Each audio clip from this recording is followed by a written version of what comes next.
अस्सलाम वालेकुम। दरख्त और ऑर्गेनिक खेती में खुशामदीद।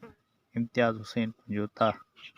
और ये मैं दूसरा फर्टिलाइज़र तैयार कर रहा हूँ, तो ये जिसका नाम है अफसन, और ये नीला तोता, ये ईरानी हिंग।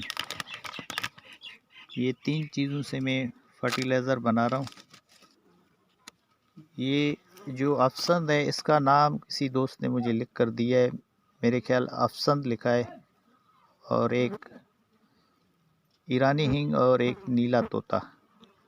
ये 3 चीज़ों का जो नहीं मुझे फर्टिलाइज़र तैयार करना है। 3 लीटर पानी में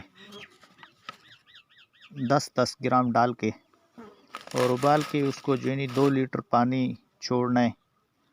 और ये मैं टमाटर के ऊपर इंशाल्लाह स्प्रे करूँगा। इसमें ये कि मेरा जो सब्ज़ तेला, सफ़ेद मक्खी और जो कीड़े का अटैक है वो पौधे के ऊपर नहीं होगा।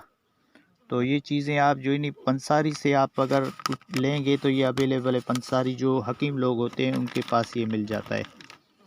ये मैंने 3 चीज़ें ली है 150 रुपये की। 50 रुपये का नीला तोता लिया है, 50 रुपये का ईरानी हिंग और 50 रुपये का या अफसन। ये चीज़ें मुझे मच्छर और सब्ज़ तेला और जो सुंडी वगैरह उसके लिए मुझे स्प्रे करना है टमाटर के ऊपर। सुलेमान बलोच, लसबेला। अस्सलाम वालेकुम।